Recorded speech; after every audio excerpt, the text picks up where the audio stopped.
Hello, and welcome to part 2 of the Welcome to My Nightmare review.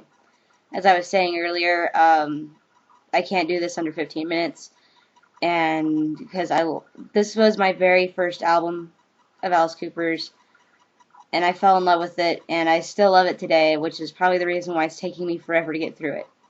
So if I have to do two-parters, then I'll do two-parters because everything needs to be said. So continuing on, we're going to go ahead and go to Cold Ethel. Now, Cold Ethel is the first rock kind of song you hear on this album. The previous ones, Welcome to My Nightmare, Devil's Food, Black Widow, and Some Folks, were all very instrumentally based on the drums, as I said before, to kind of give a more creepy jazz feel.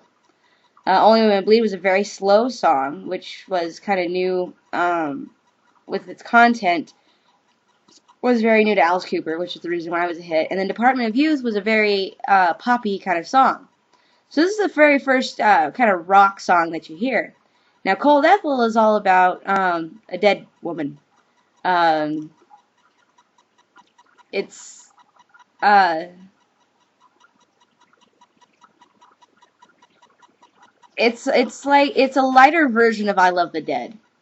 That's what it really is. It's a lighter version of the necrophilia in I Love the Dead. Because it's not done as creepy, it's done more fun-like, and in the stage show, Alice Cooper actually takes this opportunity to beat the crap out of this doll, which then he beats it up, and like throws it around the stage, and it's very fun to watch. He does some funny stuff to it, and then that is followed by Only Women Bleed, which then that doll turns into Cheryl Goddard, his now current wife, Cheryl Cooper, and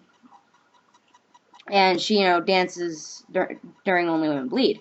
So even though that it's not set on this album, Only Women Bleed and then Cold Ethel, the stage show he always did it the other way.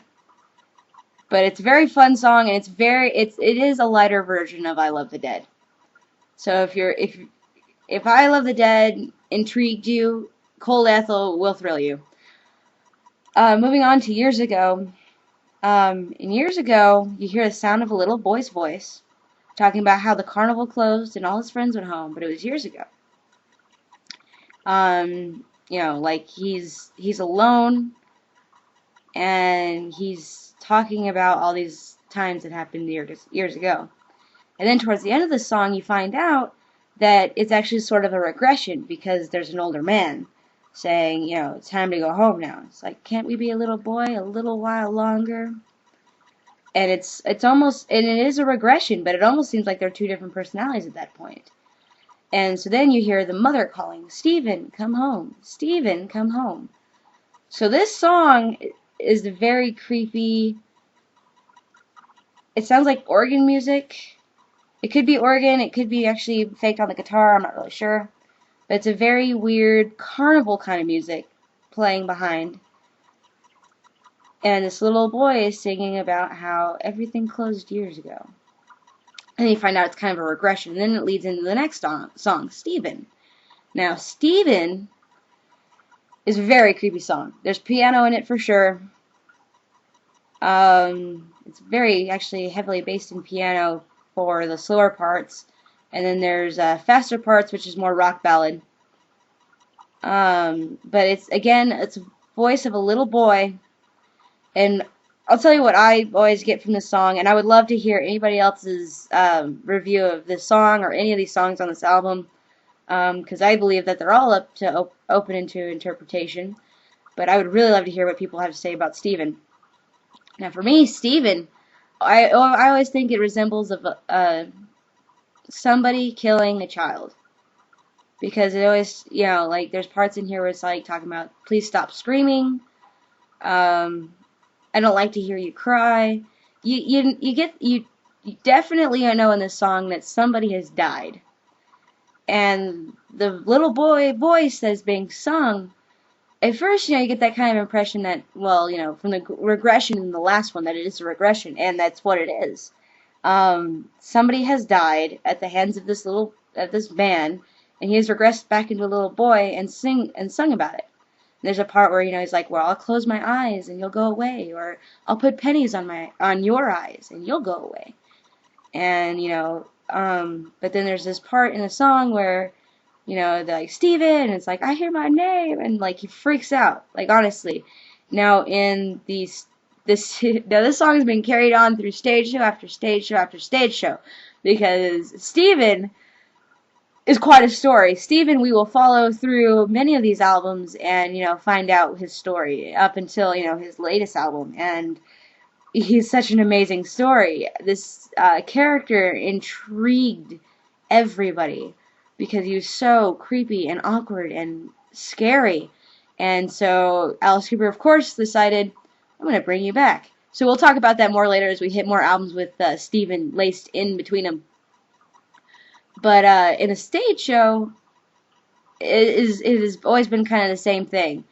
But in the movie, Steven is in a mirrored room, and he he kind of, it's almost like he doesn't understand the mirrored room, and then he freaks out. It's a very cool, interesting song. Most of which are actually on YouTube. Most of the songs off of the video with Vincent Price are actually on YouTube. So if you feel like it, go search for it. The movie was called The Nightmare, and it's starring Vincent Price and Alice Cooper. But anyway, we're going to go ahead and move on to The Awakening. Now, Awakening is another really creepy song. Again, with a little bit of piano influence. And it's him waking up from this nightmare. He wakes up in the basement. He's so thirsty, and so he gets up to, walk through the house, and he tries to find it. Now, there's two versions of this song. I don't know why there's two versions, but there are two different versions out there. And in this version, he goes up to find his wife, and he finds blood dripping from his hands, and it makes him feel like a man. Like, that is the last little verse in the song, and it's very creepy. It points to murder. It definitely points to murder. And he's talking about finding his wife, points to, again, kind of the domestic violence kind of thing. But whatever. And then we have Escape. Now, Escape is a very, it doesn't really fit this album. Kind of like Department of Youth didn't really fit this album. These two songs kind of, because they're poppy. No, well, Escape is more rocky. But Department of Youth is very poppy, which doesn't really fit the album. And Escape is very upbeat rock.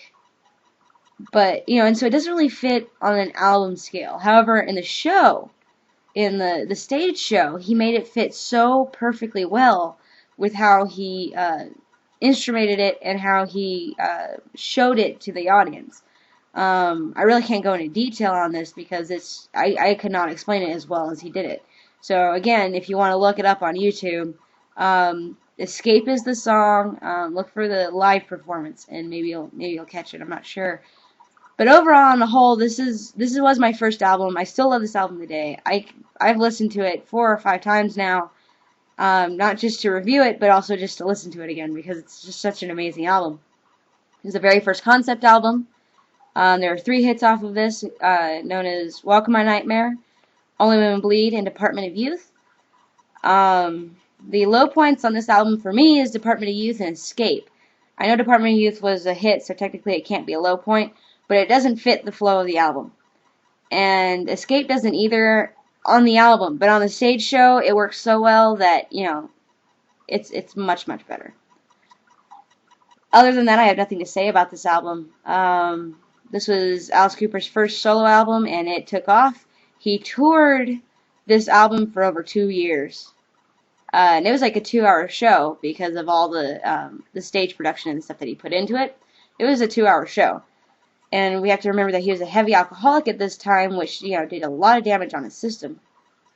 You think 2-hour show for the majority of 2 years, almost every night. Cheryl, his wife, played 5 different characters in this. And, of course, Alice Cooper was on stage almost the entire time. But I say get the album, get the concert footage, get the movie if you can find it. It's very much worth it because this album was revolutionary, and it only gets better from here. So thanks for watching, and thanks for listening. And until next time, I'll see you later.